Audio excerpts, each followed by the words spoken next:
Genius for life. Coconut smoothies coming at you.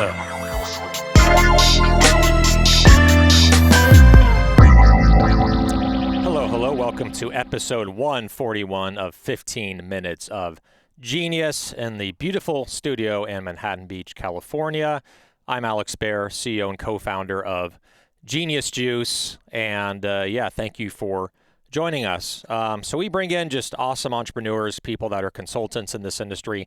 We're really all about CPG and bringing on people that have really amazing stories and also great products. So today is not an exception to that rule. We have someone great that is like a rising star on LinkedIn. You know, they came out of nowhere, right? We didn't know who they were maybe a year ago. Suddenly he started building his LinkedIn, and now I know who he is. I know his story. I know his product, and that's who he is. So before introducing him, just a big plug to Mark Nicholas, Mark N at ManhattanBeachStudios.net. There he is, and there's Nick also with Manhattan Beach Studios. He's the man that has a great beard. Seriously, I'm like beard envy right now when I see him. So yeah, make sure to reach out to him, Mark N at ManhattanBeachStudios.net. He does podcasting, he does videos, he does audio, he does photo shoots. He does it all. He makes me look semi-beautiful, which is a miracle in and of itself. So make sure to reach out to him. So our guest today is David Downing. He is the co-founder and CEO at ChipMonk Baking. A little bit about his company. ChipMonk is it's almost a tongue twister. ChipMonk is a specialty baking business that focuses on creating low-carb, no added sugar desserts. Their mission, which stems from their co-founder's experience reversing and controlling his type 2 diabetes with a low-carb diet, is to empower people through mindful nutrition. They use gluten-free ingredients and also that are nut-based as well. So really cool. All right, and their tagline, indulge mindfully. I love that one. Mind. It's all about genius. All right. David, how's it going? Good. How are you doing, Alex? Doing really good. Thanks for joining us and also reaching out to me on LinkedIn. And I think we'll definitely get something going also on Friday Vibes. Plug our other podcast. That's I'm just shamefully plugging whenever I can. The show. Gotta do what you gotta do. Thanks. Believe it or not, the show is about our guests and not about us. I just want to make that very, very clear. David's not just going to be here while I'm talking about everything that I do. That wouldn't be a good show. All right, and people would not tune in. All right, so David, I'd love to hear more. I want to start first with like the LinkedIn thing, right? Like there's this like growing number of people that, you know, the Mark Samuels, the Jay Carls, the Parker Olsons, the David Downings, all these people that are just coming on LinkedIn, sharing their content, sharing their tips. When did you actually start really getting active on LinkedIn and like tell us your experience there and how you're kind of gaining some traction with the CPG community? Love to hear more about that. Yeah. I think for me originally was that like LinkedIn was this excellent tool for me to find people with knowledge that I clearly did not have because I had no background in CPG, no background in baking, any grocery, e-commerce, any of that. And in my prior career, I mean, I had kept like a good LinkedIn profile and I would network with people. But when I was bumping into walls with ChipMonk, I was like, why don't I use this network or this tool to try and find folks who have been the places I want to go or seen the things I want to see and just pick their brains. And that was just really successful. And I guess I thought maybe I could try to give back in the same kind of concept where like, as I learned these things along the way, I could post about them. Maybe there's some entrepreneurs out there that could help because for a long time I was a quote unquote entrepreneur. I was really scared about even trying something. So I kind of write from the mindset of like, maybe I could convince somebody, you know, to make that horrible decision of starting their own business, at least get over some of the fear. And yeah, so I started posting a couple things about, you know, my day-to-day trying to build ChipMonk, shamelessly too, as, you know, trying to get some people to check us out, maybe buy our products or even invest at some point. And I just noticed that I was getting a lot of engagement whenever I was just talking about like, here's what my day in the life looked like, or here's an issue we had today, or here's what our packaging design looks like. Do you have any feedback? I was getting like all these comments and likes, and people were messaging me. And, I had never really been active on any social media platform before. And it just seemed like there was a lot of organic impressions happening there. And I actually enjoy it because I'm just talking about, things that are on my mind. I don't really have a strategic plan about the content I'm putting out. So I've tried to lean into that a little bit more. I think for myself, it's about hopefully finding like great partners, allies, that can help me in the business, but then also like finding folks that need a little help themselves. And then I can jump in if they find me helpful at all. I don't know. Yeah. So it seems like you're definitely, you're gaining traction on there. You're getting more people to like your posts and comment.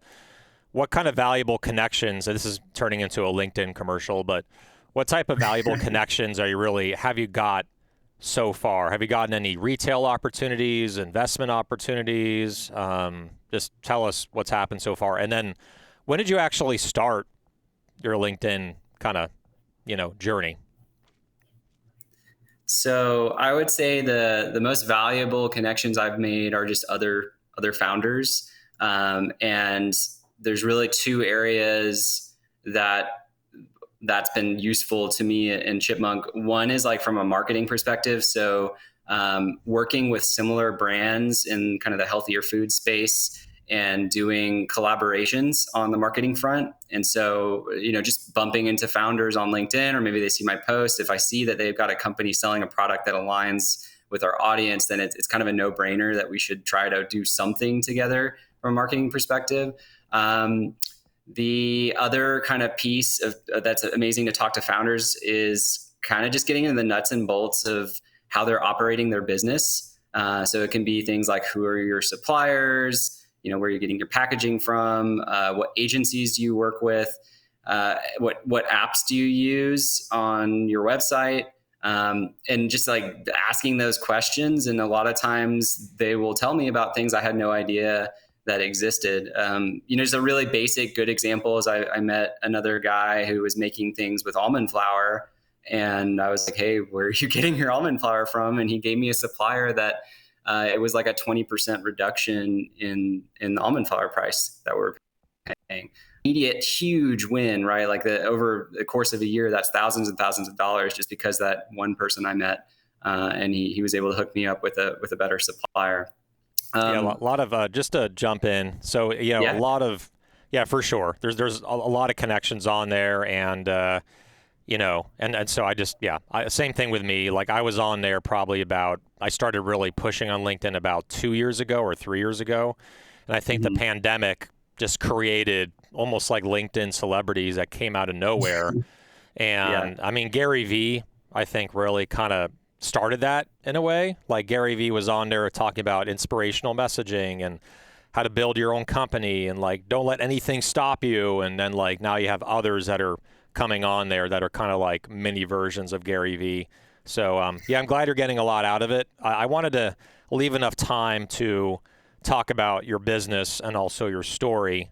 And like, it's interesting because your business, not going to talk too much about it and let you do the talking, but the fact that it's kind of low sugar, low carb cookies, that's also a trend that is just growing like crazy. You have Lesser Evil that is in it. You have Mmly, MMMLY, they're in it. You have Simple Mills, they're getting into it. So my main question for you, which is almost like a Shark Tank question they would ask you, is like, how are you competing with a couple big companies, a couple medium-sized companies, and a couple small companies that are growing like yourself? Like, what are you going to do to really say, hey, pay attention to me, not the other guys? So I'd love to hear your thoughts on that. Put you on the hot seat a little bit. Yeah, sure. I mean, I would say one of the biggest differences between us and a lot of the other low carb, low or no sugar companies is the sweeteners that we use. So I think we are one of the very few companies that uses allulose, which is a rare natural sugar. I was only approved by the FDA not that long ago, and it is actually chemically almost identical to real sugar. So it behaves very similarly to sugar in food applications, which for baking, that means you're getting a more moist cookie. You're getting browning when you're heating it, and it just creates a more of an actual cookie experience. So a lot of other low carb, low sugar cookies, they use sugar alcohols, which they will create more of a crunchy, crumbly cookie. Or a lot of times they'll have negative effects, like a weird cooling effect in your mouth, like it's like tastes like a mint almost, or it can upset your stomach pretty quickly. Another thing, there's a lot of sugar alcohols out there that will actually, they will impact your blood sugar. So even though it's technically like 0 calorie, if you're diabetic and or if you're like doing a keto diet and you're watching your blood sugar levels, you might eat some of these sugar alcohols out there, and it could affect you and kind of change, like mess up your day, really. Allulose, we've tested it on ourselves. I mean, our whole story too with ChipMonk is Jose is type 2 diabetic. So that's really where we, like our core mission came from in the first place. Is we wanted to make something that did not impact blood sugar, that was totally safe for a diabetic person to have.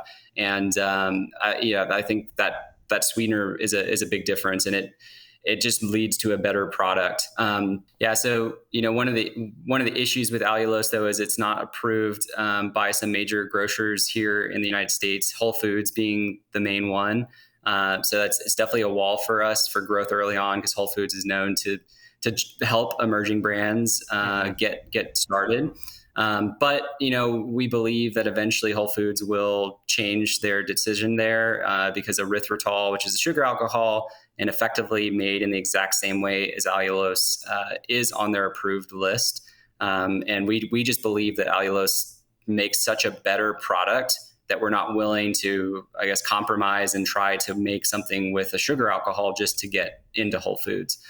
I got a question for you. So just on allulose, I mean, again, I don't know a lot about it, but if Whole Foods is not accepting it right now, is the reason because it's just too new, and even though it was approved by the FDA, they just don't know a lot about it? I mean, and then are there any other retailers that are also barring allulose? So what's the reason why there's resistance to this ingredient?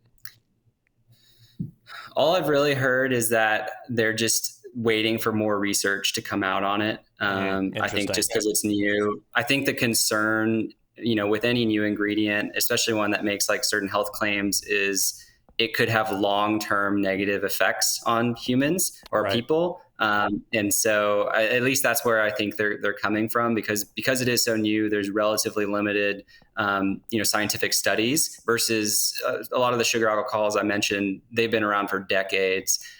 So it's pretty clear that, although they're not necessarily ideal for our products, they're not going to like hurt people.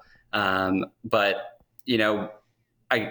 with Jose, he actually, he studied biology at UT Austin. I mentioned he's a certified personal trainer. Health and nutrition is kind of his forte. So if you actually go to our website, I think we cite like 13 different scientific studies that he had gone through on allulose, to try to explain like why we love it, we think it's good. For Whole Foods, I mean, they're a massive company too. I don't know if you ever worked for like a giant company like that, but typically things move at the speed of a glacier. Yeah. So absolutely. Yeah.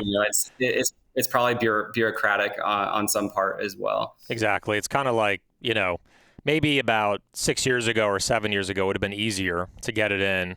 But now with, the Amazon overlord, right, that owns Whole Foods, everything just takes longer to get in, right? So with a product like this, you can't be in all the retailers yet. You're probably focusing on smaller, more local retailers. So are you kind of just building your business now around the like Houston, Austin? And for those that don't know, Austin is like a hotbed for new emerging products that are coming out. That Austin is like a mini, almost Southern California in a way when it comes to the culture. A lot of transplants, a lot of millennials are there, more of a blue area versus red. But like, what is your strategy on, I have this, a small brand, I want to grow it, I can't go everywhere. Are you focusing on backyard? Are you focusing on different regions in the country? Like, just give us some idea, because other entrepreneurs that are in your exact same situation, right? They're small, but they want to grow. What's your strategy on growing your distribution? Yeah, so I'd say the kind of first phase that we're probably bumping up into the end of is almost just talking to like any independent store that will give time of day. And ideally ones where if you pick up the phone, you can actually talk to a person with buying decision power. You're never going to get that if you talk to like a chain. It's just takes so long, and there's so many different layers and decision makers. But if you call like mom and pa's country grocery store, you're probably going to talk to mom and pa when you pick up the phone, and then you can talk about your story, your product, and hopefully get some samples sent their way. And if your product is as good as you think it is, they'll like the samples and bring you in at least a case at a time. So that's really what we did. We scoured the internet for kind of just as many lists of independently owned specialty stores across the country. So we're actually in states, not just like Texas. We're even in a couple stores in like Alaska and Hawaii. And we kind of had that big scattered approach. I will say places we've been successful in, a lot of times it's not the usual suspects. We've seen a lot of good traction in the Midwest in like smaller towns. The basic story being these are towns that may not have a Whole Foods or like a large health food scene. Interesting. And so when we come on to the shelf, we're one of the very few options, but there's people with diabetes and celiac disease all over the country. They want to eat this way too, no matter where they are. So we've seen good success there.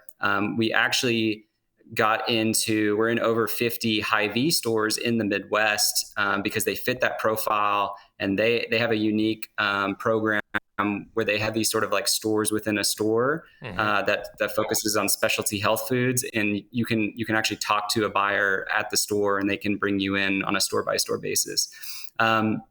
The last of that I would recommend for anyone kind of at our stage too is leveraging what I call online wholesale marketplaces. The big ones are Fair, Abound, Mabel, Pod Foods, the Good Trends. I think Hubba used to exist, but it's gone. But these are basically like Amazon-esque platforms where you can list your products at wholesale volumes and prices, and then independent wholesale buyers and accounts can just find you organically and buy your products and then become repeat buyers.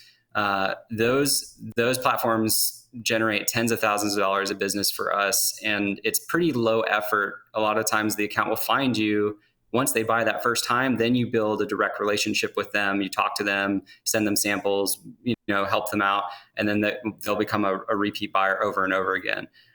That's been huge. Those platforms are startups themselves, so they're doing everything they can to get more and more wholesale accounts to use the platform, which often means they're giving you the brand a lot of unique tools. Like they all have these referral tools where you can refer the account to the platform. Then they get like $100 off their order, free shipping, 0% commission. That's a sales tool, right? Because you can go to that account and be like, hey, if you use this link, you can get your first order of our product for free. But I, as the brand, still get paid. So it's kind of this cool startups helping startups ecosystem, sort of disrupting traditional distribution. So I like to see it continue to grow. Yeah. I think it's great. Yeah. And what David is talking about, we're actually signing up with them now. So we haven't started with them officially, but Fair, I think, is one of the, to me, from what I've seen, one of the better ones. And I went to a small, neighborhood gift shop in Redondo Beach, which is where I live. And, I bought something for my mom, for her birthday, and also Mother's Day is coming up. But by the time this comes out, Mother's Day will be past. That I bought something there, and I'm like, where did you get this? Because I've never seen this before in any gift shop ever. It was like this custom-made, humanely made bear that used, it's random, hair from a like a llama or something like that. But like obviously the llama was not harmed, when they made this bear. Long story short, I'm like, where the hell did you get this? And they said, oh, I got it on Fair. Small little neighborhood gift shop, bought it on Fair. You can't just find it anywhere, right? It's not like a mainstream teddy bear that you see in every gift shop in America. So I think like that's a really good point. So with Fair, I want to dig in for a second, then we got to wrap this up pretty soon. Are you drop shipping? So like basically when someone orders through Fair, there's no warehouse. You're literally shipping directly to the customer and then building that relationship. Is that correct?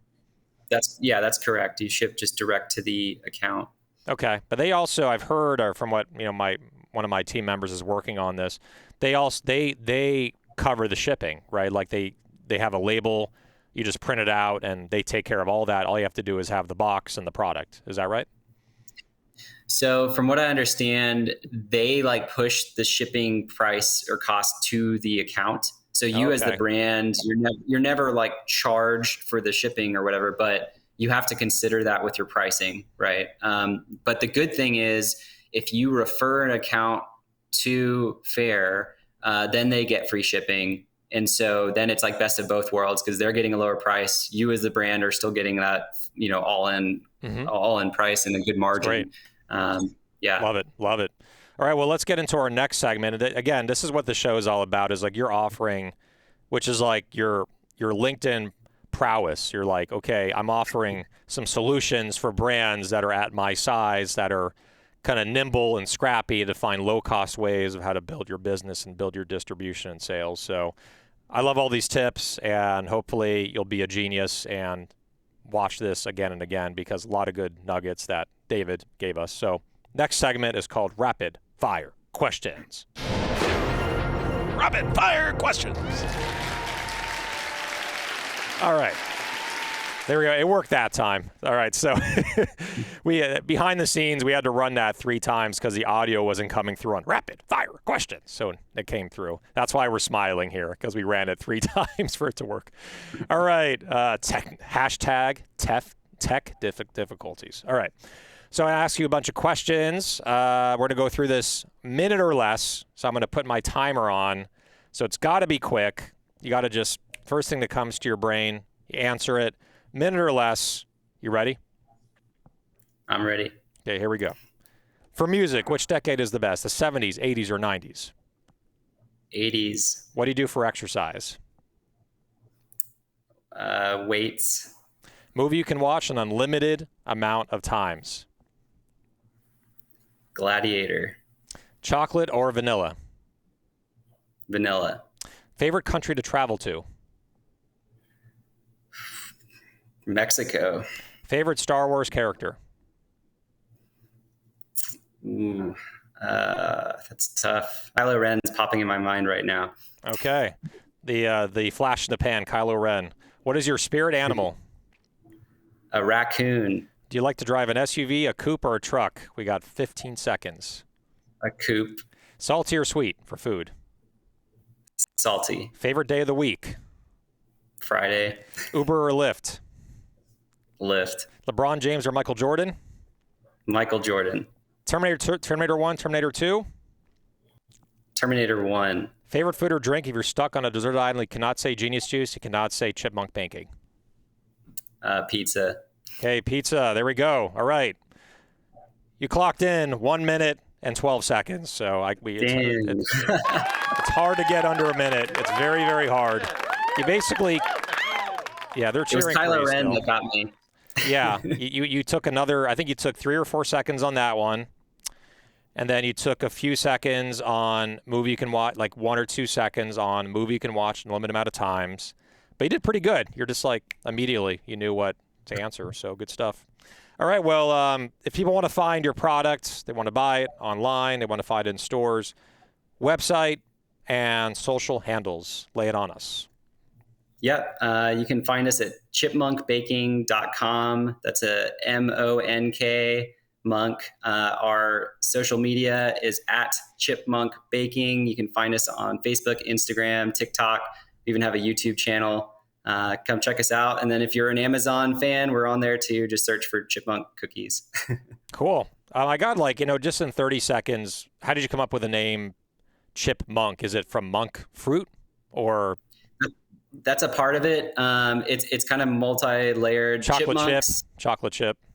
Yeah, That's what I was thinking. actually, I haven't thought of that one. Chipmunks they eat nuts and seeds, so we're a nut and seed based cookie. Chipmunks themselves are sort of our spirit animal in that they're very high energy. They move around. They're nimble. Monk, we use monk fruit as our main sweetener, and then monks themselves are a symbol of mindfulness and balance, which is what we want our brand to represent when it comes to how people interact with their food. So that's ChipMonk. I love it. That's a great, I think, just great connection to your brand name, and it makes sense, the backstory. And chipmunks and squirrels are also the smartest freaking creatures I've ever encountered because I play golf on the weekends. And boy, they will, when you're out golfing, they come to your cart.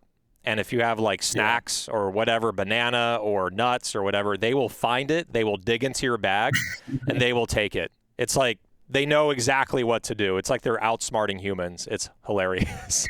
It's fun to watch, but not when it happens to you. It's fun to watch when it happens to someone else, right? Yeah, joy when others are, pissed off. All right, so David, thanks for joining us on episode 141 and sharing your story. Have a wonderful night and best of luck with your business. All right. Thanks, Alex. See you later. You got it. All right, so that is episode 141. David Downing, CEO, co-founder, ChipMonk Baking. Make sure to check out his website and support him, buy the product. All right, so big plug to Mark Nicholas, mark@manhattanbeachstudios.net. There it is below. Make sure to reach out to him. Again, if you want to have your own podcast, this guy can do it. It's all turnkey. It's pretty amazing. Pretty amazing. I mean, look at this guy. Like, Mark, go to your van. Look at this guy, right? He knows what he's doing. He knows what he's doing. He's a freaking genius, man. Look at him. He's got the beard, too, so I got to respect that.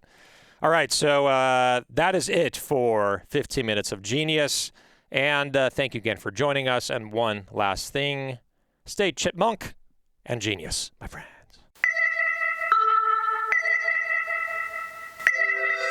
Genius for life. Coconut smoothies coming at you.